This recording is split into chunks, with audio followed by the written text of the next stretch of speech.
Hi y'all, Kraken Latte here. Welcome to the updated tutorial for my spreadsheets.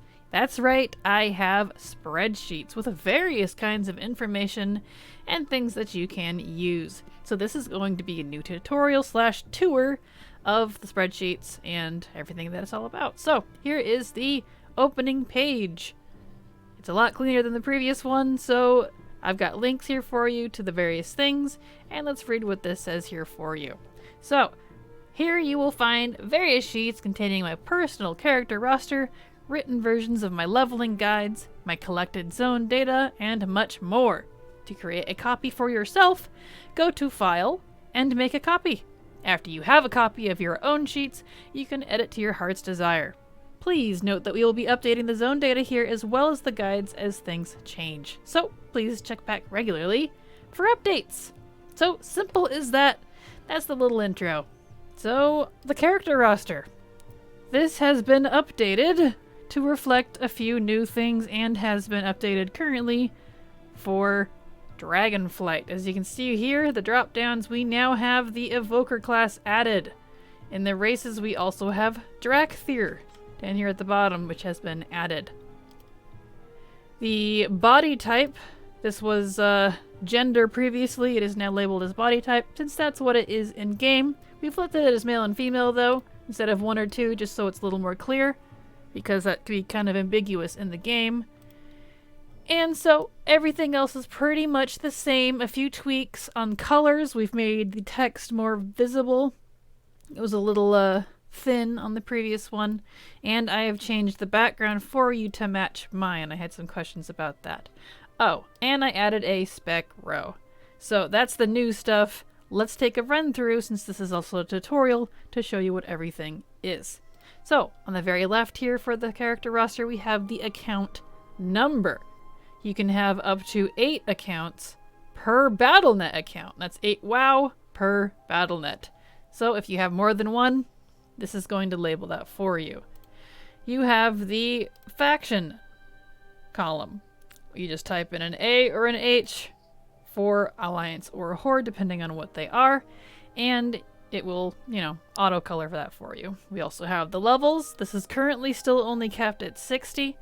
I mean, you can put in 61 or higher, but the color won't change. It'll go green because 60 is technically the current cap. That will change when Dragonflight actually goes live. So we have the name section. You just put the name of your character. You can reflect that as their character name in game or their RP name, whichever you prefer. You got the race column. That's got the drop downs for all the races. Body type we already covered. We have a new column here that I have colored to make obvious for you. Class main. This is how I keep track of what class character is the main for that class. For example, Illidan here is my Demon Hunter main. He's not actually, but that's the example. These are all examples for you. Characters that are not mains, I do not have an M4, so you can use that if you like. We also have the class column. That should be fairly easy. We have all 13 classes, including the new Evoker. We have the spec column, so if they main a certain spec, you can put that in there so you can remember. We also have Profession 1 and Profession 2, since you can hold 2 main professions. This is a drop-down list of that, and unless something changes drastically, this will likely stay the same. We have Basic Engineering as well as Gnomish and Goblin, and then the 3 different kinds of alchemy.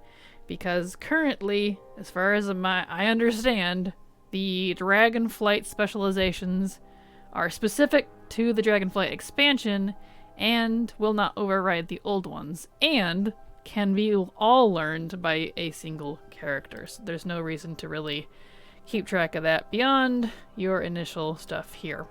So we also have Cooking, Fishing, and Archaeology.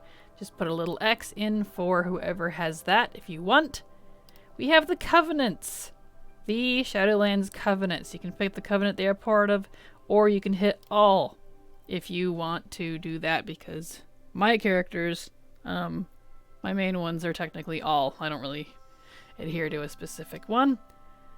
And now we have the more specific tracking that I go through. I'm not going to read all of these for you. You can read them and it'll be quite obvious what they are. But these are things that you need to unlock or keep track of, like who's done the 9.0 Covenant campaign, who's unlocked the Broken Shore, who's unlocked the BFA 8.3 assaults, etc., etc.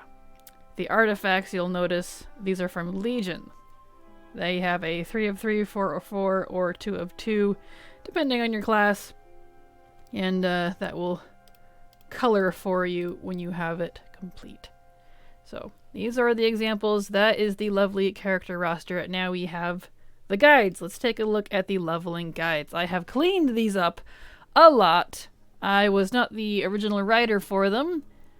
For the written version of the guides, I wrote the script for the leveling guide myself, obviously.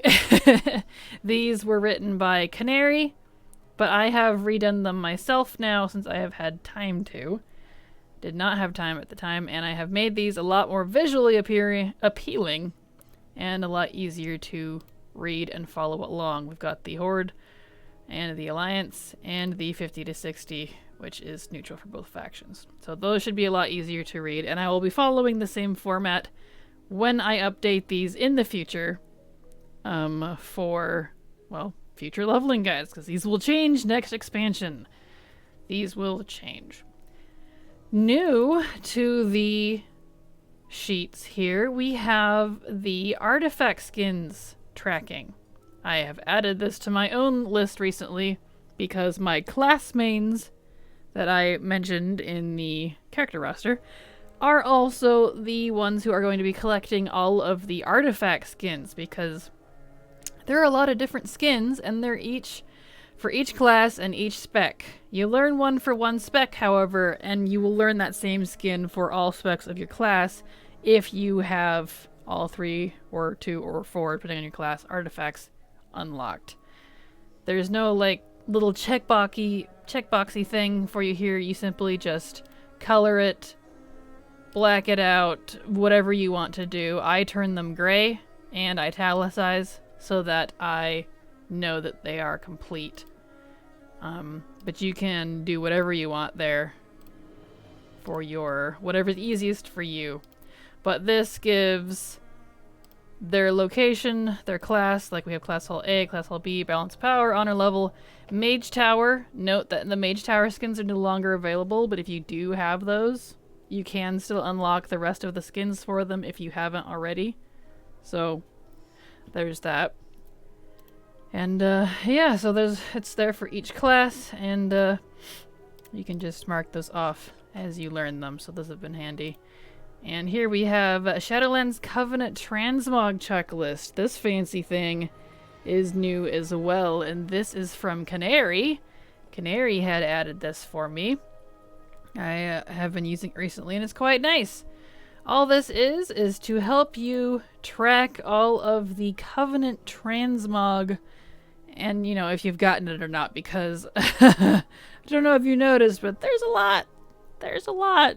It's kind of complex, and it's slightly different for each Covenant, and there's 4 different, you know, armor types. You got to do that theoretically like 4 times. So here we've got like your renown, you've got the Anima Conductor, Transport Network, Command Table, Covenant Special, which is like the you know, the Conservatory or the Path of Ascension, etc., etc. And for these, you simply just type in the number, oops, not 21, that you have, and it will automatically, the spark line is technically what it's called, will work for you.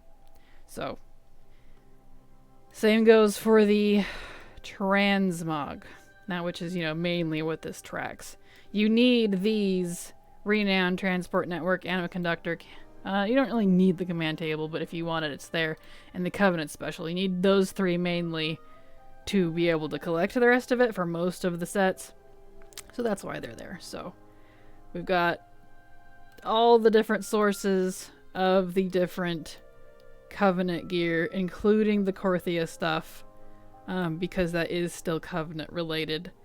And you'll notice that these here are blank. That is simply because Venthyr is the only one with 2 Korthia sets, both from the Death's Advance vendor and from the dailies as well. So that is that. You just, like before, you just put in a number and it will update for you according to how many pieces you actually have.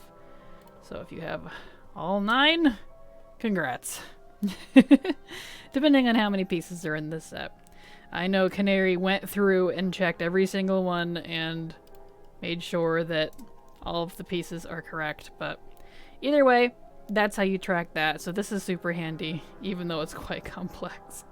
Moving on to the last thing we technically have, we have the zone data sheet. Now this is a very long, very intense project. What this is literally the leveling data I have accumulated and am still accumulating from leveling in each zone in World of Warcraft. Not just in each zone, but in each bracket as well.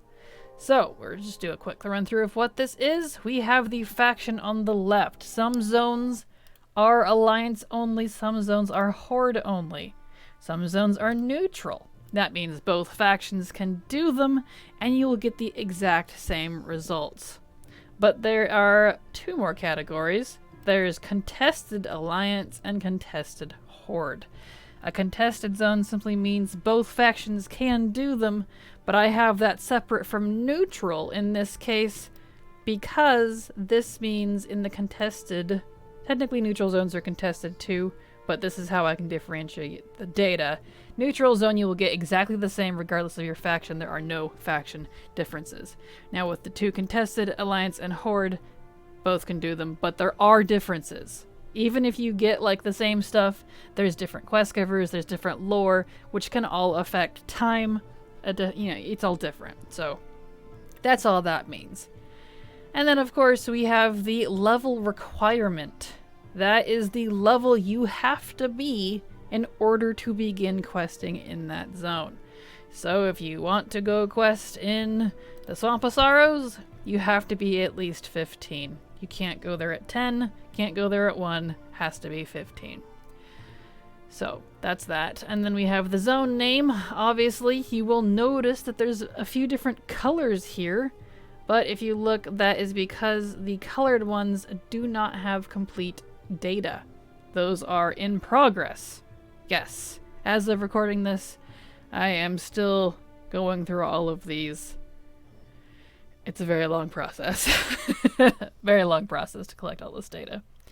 Then we have the bracket column, which simply means currently there are a few different brackets, and that's what bracket that test is from.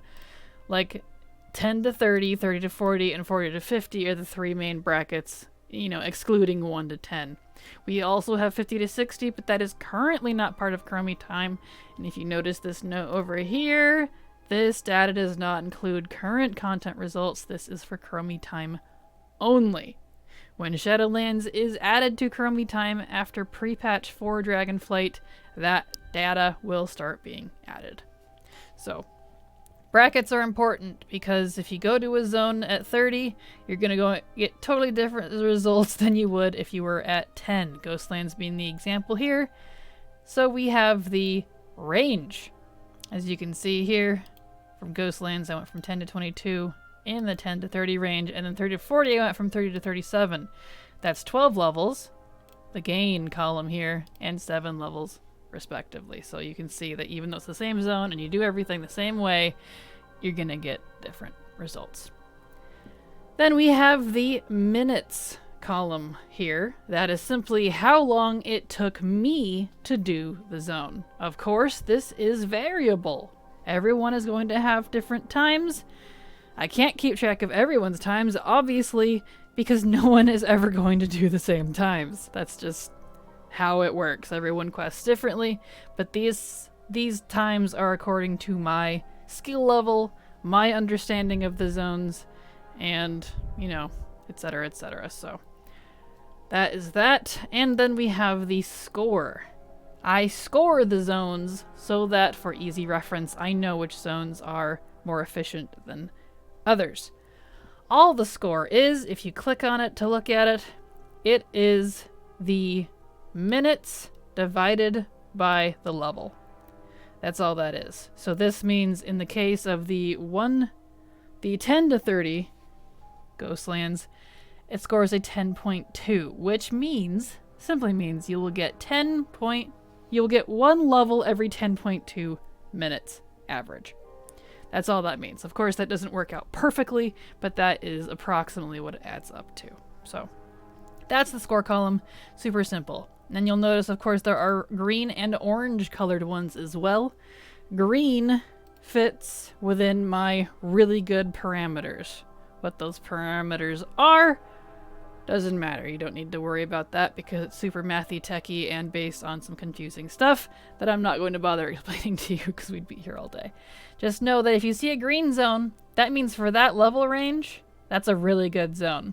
If you see an orange colored zone, that means for that level range, that's a second good zone. Not as good as the green, but second best. So anything in a green and orange are possibilities for leveling routes, in my opinion. Of course, you can level wherever you want. That's just, for efficiency, speed, and route purposes. Now we have the full clear ? Column. All this means is, did I do a full clear of the zone?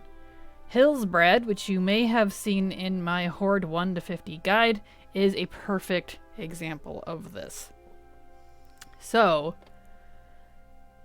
if you recall watching that guide, or even if you haven't, the latter half of Hillsbrad is absolutely trash, in my opinion.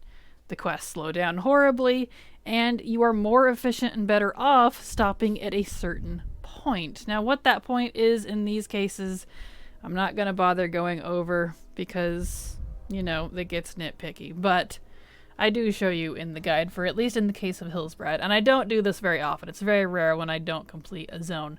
But in the case of Hillsbrad, I use it in my guide and stop at a certain point. And doing so makes it really, really good.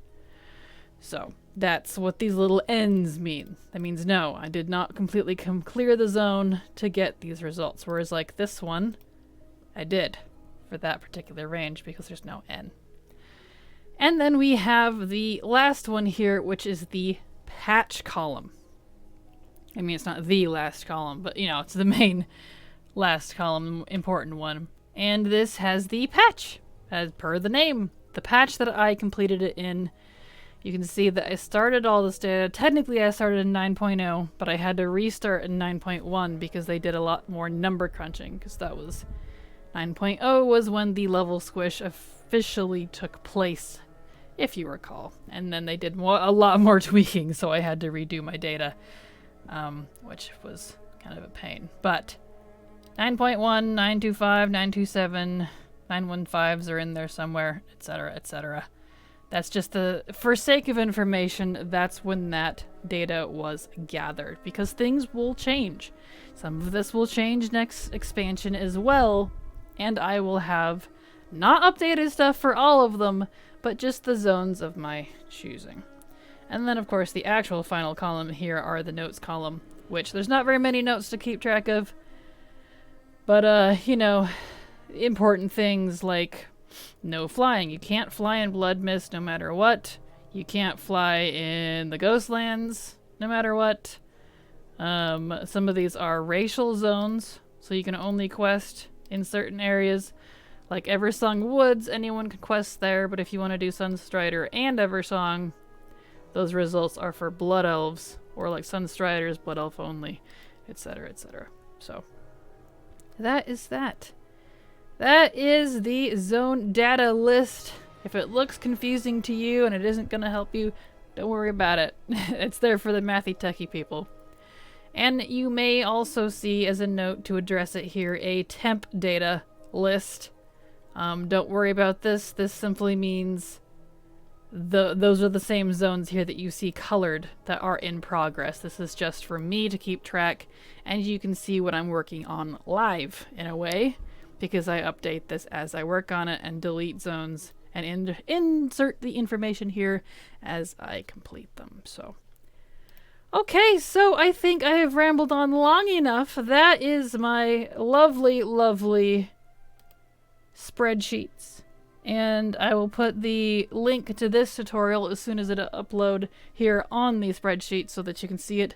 The old tutorial video is still here, but that version of the sheets are gone. Don't worry, they were messy and not as good as the current ones anyways. So here we go. Here's the new one. Thank you so much for watching. I hope this helps. And as always, remember, it's never too latte.